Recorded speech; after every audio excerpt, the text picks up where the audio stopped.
ones over here. So let's add, for example, where was this cool tree? Where is it? There's so many things that you can choose here. Okay, rainforest tree. Let's go ahead and add this one. And then let's also go ahead and say that we want this banana tree, for example. And let's plug it in here. So now instantly, boom, there we go. Everything got updated, and you can see how already it is generating our jungle over here with this really cool rainforest pack. Of course, there are many more things that you can start adding to make it look better, of course. But let's say that now we want to add another layer. And this is gonna be like bushes. But the thing is that we want to keep our density like this, but add more bushes in between. Well, this is good because basically our output nodes can basically have more than one pin into it. So now what we can do is basically copy and paste our surface sample node, plug in the landscape, and then go and make another static mesh spawner. And then here, what we can do is basically add another entity. And in this case, let's say that we want to find our ground cover. And for example, this bush over here, right? Let's plug it in, and now we can plug it into our output. Okay, great. Let's go ahead and save. We don't have to save, but I just like to save it. Now you will see that there's not much of a difference, and well, it is basically being created exactly on other points. This is because pretty much the surface sampler is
Alright, what's going on, everybody?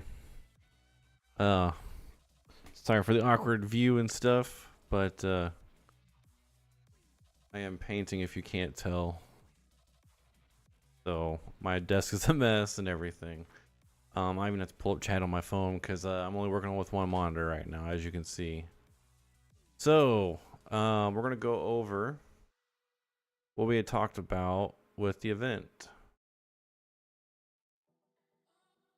So overall, it seemed like all the feedback was very positive. So that's amazing, and I think it was a wise idea to run it till 8 o'clock so that everybody could get the full grasp of everything. And because we were a little bit late on getting started, and as anticipated, and lunch took a bit longer to get through too because it was so windy. We were having trouble with the grill, so. To make sure you guys got your money's worth, of course, we extended the time. But anyhow, so it seemed like everybody was pretty satisfied with everything that was going on with it. But there was a couple of suggestions which we are going to implement. I thought I typed it out in here, but I must have typed it somewhere else. So I gotta find out where it is. But commanders, I'll make a section here. I'll just go ahead and do it.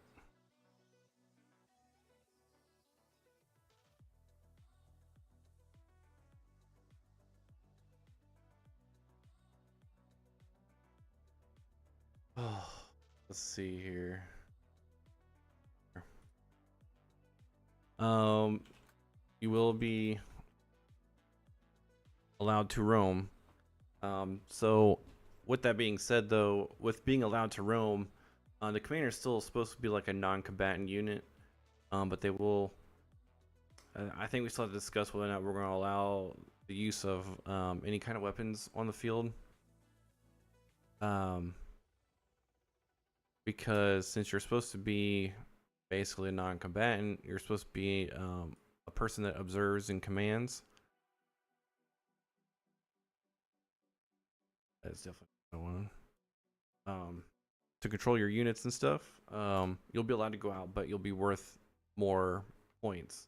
So, like, let's say you're going out there to kind of stay behind out of the fight to see what your units are going because you're having poor communication issues or whatever the case you see fit. During this time, though, too, you're not allowed to wear your red rag because you are capturable, you are killable, all that stuff. When they capture you, all they got to do is bring you to the market, and then they'll get 500 points. So,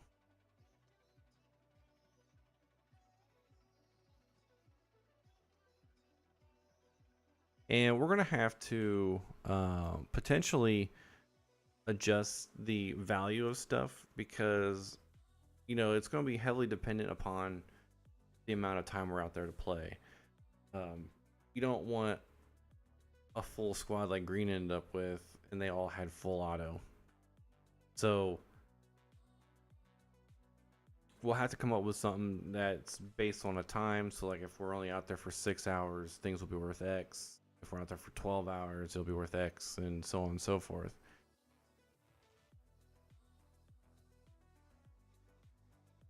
Da, da, da.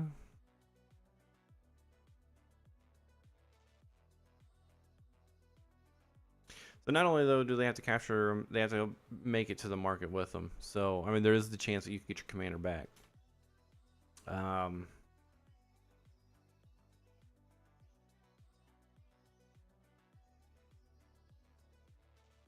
We'll just for right now make it to where you are allowed to defend yourself in the off chance that something was to happen. Let me see if I probably wrote this down in somewhere else. So let me turn my display capture off real quick so you guys don't see what's going on. Da, da, da, da.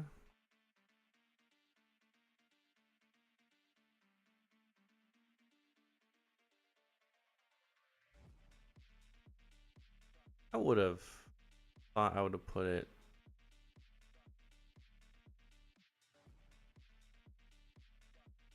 in that document because it would make no sense for me to put it in our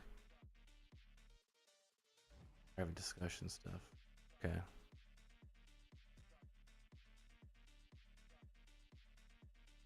All right. Anyhow,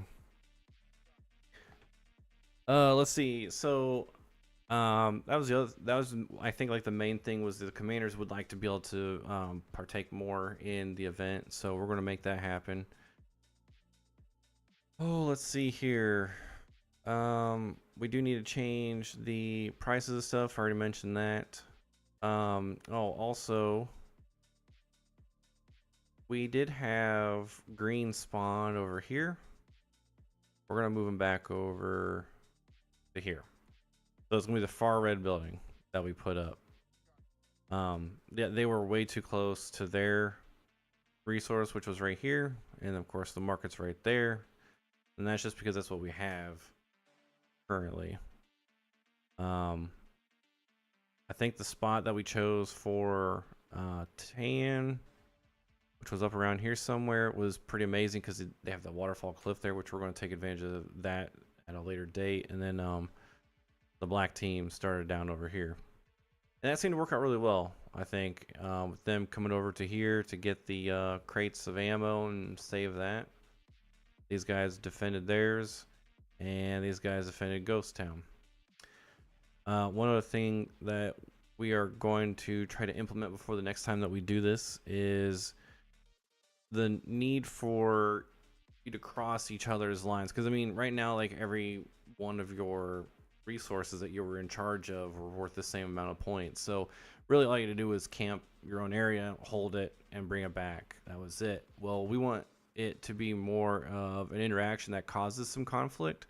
So, like for instance, with these, so like instead of maybe it being ammo, it would be like potentially gunpowder. Well, I can spell awkward here. Then that would be worth 100 points, and then you would take that to like we'll just call it a factory, where you could then process that for ammo, which then could be worth maybe like 1,000 points. Oil, you would then want to take that. Oh, so fuel was, yeah, so oil you would then take to a refinery to create fuel, and then that could be worth as well as 1,000 points. But the thing is going to be that these locations will be in a different clan's territory, so you have to, well, there's two things here. One is that you have to bring the oil to like the refinery, and then from the refinery you'll have a gas can, which then you got to fill up with oil, so it'll take a little bit of time to process. Okay, and then what you'll do is then you'll have to bring both the oil and the fuel to the market. And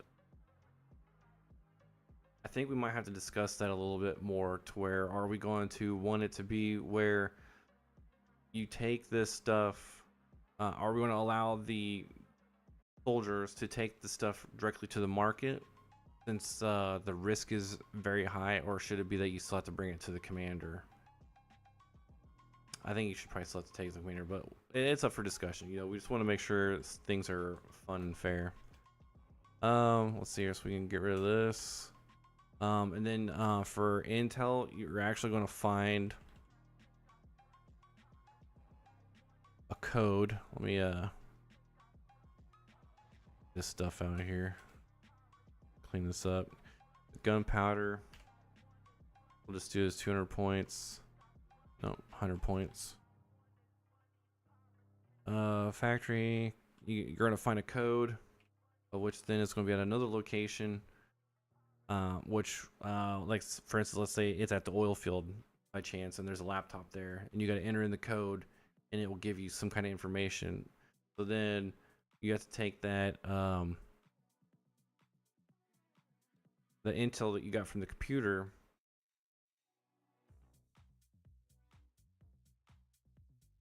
along with the code and bring it to the marketplace. Well, your commander, then to your marketplace, and that too could be worth 1,000 points. So there's gonna be a little bit of turmoil and cause of conflict there. So we think that's gonna be pretty great. And of course, with stuff either costing a lot or costing the great thing about like the main component costing very little is that it's going to take you a lot more times to do it. And of course, it only spawns once every hour. So then it's up to you whether or not you want to risk it and go for the higher point stuff to then better kit out your people, you know. So that's totally up to the commander. Let's see here.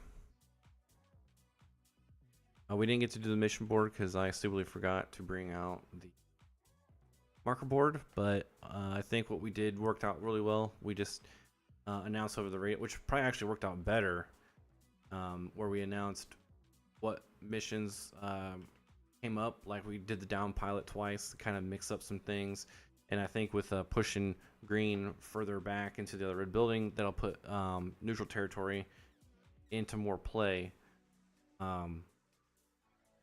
So we could actually have like a resource or something moved over there too. I don't know yet. Lots of possibilities, lots of options. What's up, Don Ramon? Let's see here. So we'll have to come up with something to fix the prices of these so that it's not too hard and not too easy to gain stuff.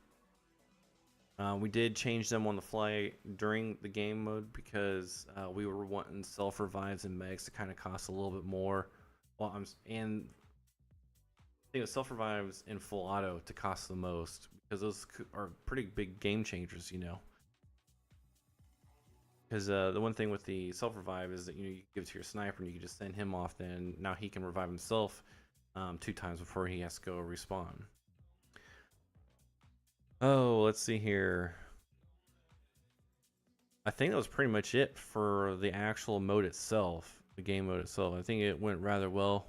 We're going to work on implementing some more of these ideas. I'll get this form all squared away, retyped up, because some of the stuff is no longer relevant because of what we did here for the points.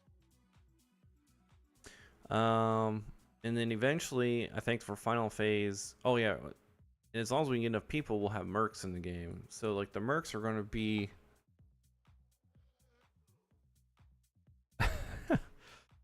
the way that we're going to potentially work in the mercs is that we were kind of thinking like they're the ones that kind of run the market and they can cause some conflict because one of the aspects that we wanted was that the market needed resources to function, you know. So if you guys are not bringing the market the resources that it needs to function, it's potentially that it could shut down for like an hour or a half hour or whatever we decide, you know. So then you won't be able to take anything there, no nothing.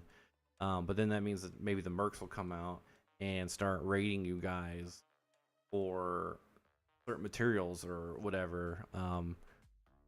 Also, but they're going to be kind of, you know, armored to the guild because they're going to all be able to self revive. They're all, I don't know what else we're going to do, but they'll be able to self revive. They may have all full auto potential, stuff like that, because you know it's supposed to have this whole market thing going on, and we think too with the different points here, resources, that could potentially open up more negotiations between the commanders. Because like let's say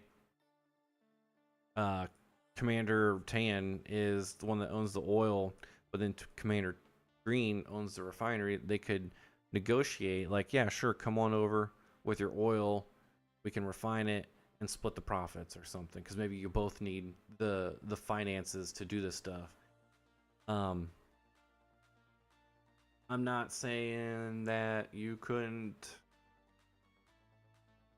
backstab them, you know, break your deal after it happens, but I mean that's the risk that you take, and maybe you want to have like a ceasefire agreement and bring a lot of troops with you or something. I don't know.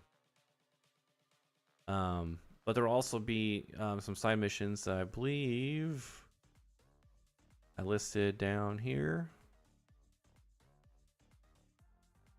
Radio depot, refinery, market. So you'll also be able to buy the mercs to help you out with taking other territories and stuff like that. Let's see here. Yeah, I forget what I had some mission stuff up. It might be in the other channel that I had, where mercs could be a thing too, where they're coming out and they're just causing havoc, and you could kill them and then turn them in at the market for points. Oh, let's see, what were you saying here, Mark? It's really an interesting idea if we could get enough players to sign on that team to make them impactful, dynamic. Yes, very much so. So currently, right now, the idea that I have is, since G2 kind of runs the field, is that actually having Nate as the TAN commander, and I'm sorry for the others. I know like Gavin was doing black, which switched over to Casey, and I can't remember the one from green, but they all did really great as commanders. And one of the things we walked over to the black commander because we're like, man, we haven't seen the black commander in forever. Like he's never. Gavin was there for a bit, and then he had to leave to go do something. So Casey took over, but Casey was just sitting back there chilling, racking up all these points. So technically, he ended up having the most points left over at the end of the day. But Green spent almost like every time they had, and used that to fully deck out their people. So overall, Green earned more money. It's just Black ended up with the most left over. And the bonus of that is, I don't know whether or not we're going to count it for this round or for the next one, but that Black commander could now choose what starting location they want. And then I think Green had the second most, and then Green could pick the second starting location that they would want. And then Tan would get stuck with whatever is left, because there's only 3 starting locations. But then they would have to trade in all their coins for that. Or we might actually set like a set value, because like let's say Black gets stuck in the same spot twice and they end up with 40,000 points or something. It wouldn't be quite fair for them to have to pay that much for a spot. Or we could also put everything up for like an auction per se, like where the commanders can bid on whichever territories they want or something to start off with. I think it'd be kind of cool to do. So there's some future iteration things that we'll be going over the winter. We probably will not run this again this year, but we'll definitely probably start it out maybe in like March or something like that when it gets a bit warmer. Let's see here. In the last phase that we're going to do is we're going to try to implement some kind of base building, so that you guys could not necessarily build up where your fob is, but build where your resource spawns are, so that you can design it to just help better defend it, or just put other things out in your territory or whatever. We're going to create some kind of like templates and stuff like that with some guidelines of how you're supposed to do it to make it safe and all that stuff, because what we don't want is someone trying to, I don't know, sandwich some crap together and then you fall through it and get hurt and stuff like that. So but we'll be going through, and as well as that, and walking through and checking them out and making sure that things are sound, enough screws were used, etc. You're probably not going to be able to make structures that you can walk on or anything. It'll be just like walls and stuff that you can hide behind, doors, hallways, stuff like that. So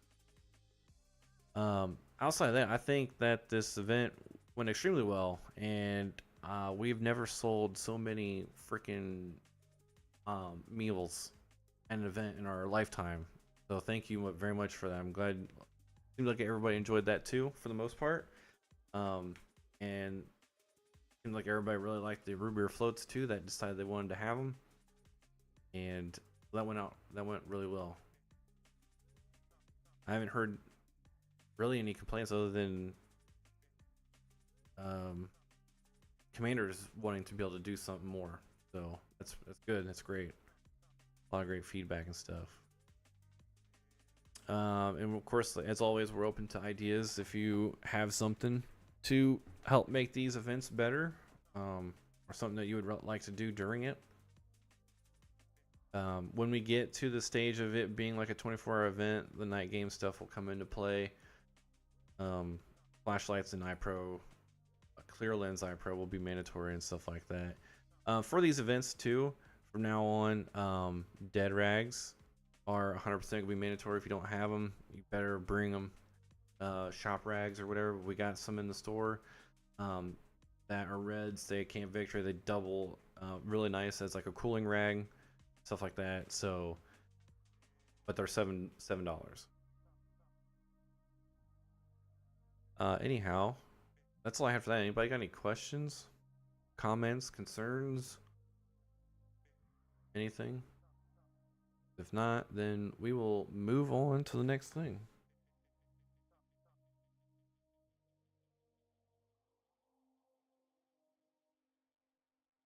Because the next thing will be the Halloween event.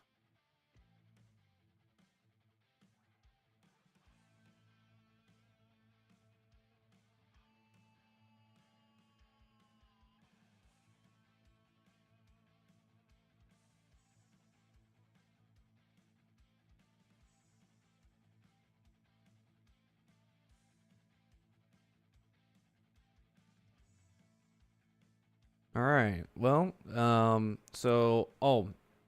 the awards went out for the kit contest, and we had our 3 winners. And I'm sorry I don't remember all their names, but one of them was Taylor. She it went first, second, third place. First place got 3 free open plays. Second place got 2 open plays. Third place got 1 open play. They also all got a grenade and their choice of BBs. Those are all completely randomly selected. Alex went around and just looked around when we were up there for our briefing and selected 3 people, 1 from each group, black, green, and tan, and that's how we selected them. So I think we might end up doing the same thing, except for this Halloween costume. These will be the prizes here. First place will get 5 AEG. Oh my god, AEGs. EG67s. Second place will get 2 bottles of BBs of their choice. And third place will get a free open play. One of the game modes we're going to do is Infected, which is a pretty classic game mode that a lot of people do. The initial person, of course, is infected and invincible. It will be pistols and melee only. For these types of events, we are probably going to restrict the amount of ammo that you're allowed to have, just so that because not everybody has a pistol, you know, and the zombies do kind of need to be able to come and get you and all that stuff. So the other game mode that we're going to do is we're going to try out survival. We've never done this before, so this is a new thing that we're going to try. See, zombies will all have pool noodles, because that's what you'll be using for the melee, even for infected. Everybody will just get, I just ordered, I don't know, like 50 pool noodles or whatever, and we'll cut them in half, and then we'll divvy those out. So it'll be chest shots only, and zombies can tank 2 to 4 shots. What I think we'll do is, if we end up with like 80 some people again, we will probably divide them into 3, and then that'll be like your group that you run with. Well, I guess technically it might have to be into 4, because one group has to be the rescue team. But you'll have like a good majority of the people out there being zombies, so that it is a bit difficult. You'll have a group of you trying to defend an area, which will probably most likely be Ghost Town, just to make it a little bit harder since you got all of the trees and stuff around. And you'll defend that area. Oh, or we could use Black Zone up there in outskirts. There's technically only one way in there. We'll see how that's going to go. I think we'll probably use Ghost Town, because then you can be completely surrounded. let's see here. The zombies will have pool noodles, and all they have to do is touch you. They touch you, you're dead. Players, we have to discuss this a little bit more, but I'm thinking players, the ones that are defending the area and or are the rescues, can use anything, and I think we might have to limit it to semi only. We'll have to discuss that as well before the event, so we'll let you know game day. We might also limit to mags and stuff, and each one of those players as well will get a pool noodle that they can use to defend themselves in case they run out of ammo. After all, this is a survival game. The rescue team, when the rescue team deploys, they must get all the downed units and bring them to the extraction point. Most likely, that'll be the little cluster of trees right over here.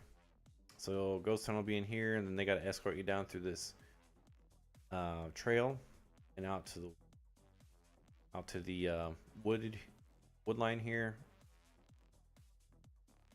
and then shake it up because we're doing several iterations of this to get everyone to kind of ran through it.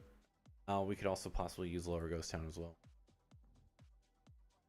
And then the estimated time is 45 minutes, so there is a timeline. Basically, once the game starts, the people that are the basically wrecked crew, they will have to defend for 15 minutes, and then we'll send in the rescue team, and that means now the rescue team has 30 minutes to get them team up and then get out. Yeah, there's a time I was splitting everybody up so that we could probably have like a total of 3 games going on and get everybody cycled through to try different of the different things, be a zombie, be the rescue, be the people who need rescued. I think that the rescue team should have unlimited ammo because the objective is for you to succeed. Yeah, I think we might make it that. We'll have to discuss that, I guess, too, beforehand. When a rescue member dies, they turn infected. And that's why I was leaning on the thing about the rescue team needing ammo, unlimited ammo, because, boy, I tell you what, you're going to have 40, 50 people on you trying to kill you and you die and you're the rescue team. you may not survive. Well, that's it, but for the Halloween event as well. So make sure you guys dress up in your best Halloween costume to enter in the contest. We will, of course, like last time, we'll pick somebody to go around and pick somebody, and then we'll see who cheers the most for who, and loudest one wins. Are there any comments or anything from anybody? If not, we'll call it because didn't have a whole lot to say. I mean, things went pretty well. And hopefully over the winter time when it's a little bit colder, probably starting in November, we'll start doing other food items like chilies and other warm food items. Get the roaster out and stuff. And blast you with the white light.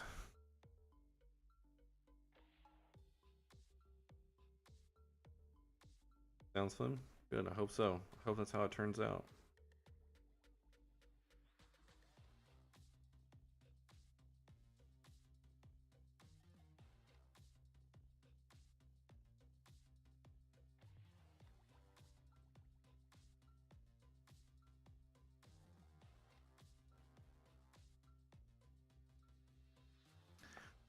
Alright, well, it doesn't appear anybody's got any questions, comments, or concerns, so we'll go ahead and end it here. But as always, join us on Discord. If you don't have our Discord, you can find our links on g2tac.com. We're also on Instagram, OnlyFans, Twitter, or now X. Create a Rumble account just in case, because the whole gun thing, may not like it. So eventually we'll start posting stuff there. And Yeah, of course on YouTube right here.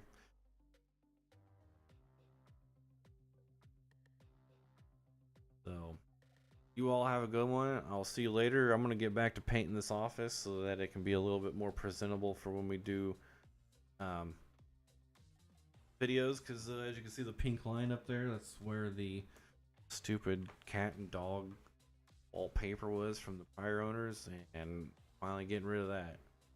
And we're building the podcast room upstairs. So that's coming along pretty well. It's got a couch and stuff in there. So we're gonna start doing like some interviews and reviews and stuff like that. Um, hopefully, I don't know, within the next couple months or something. I gotta build some sound panels and a mounting system for all the lights and stuff. And it's pretty high tech too. Well, I should say it's. I got light bars and some photography lights and stuff like that up in there, so it'll all look hopefully professional as we start to learn how to use this stuff. You know, yeah, that's it, man. That's all I got. Just letting you guys know what's going on, what we got headed up. Oh, also we got some new Olight products. I don't know if you guys know Olight a little bit on the expensive side, but they're super great products. So they're like flashlights and stuff like that. So we'll have those in the shop here soon. Also going to be expanding our website here over the winter too. So lots of stuff coming. Just wish I could create more time. But anyhow, you all have a good one, and we'll see you on the field.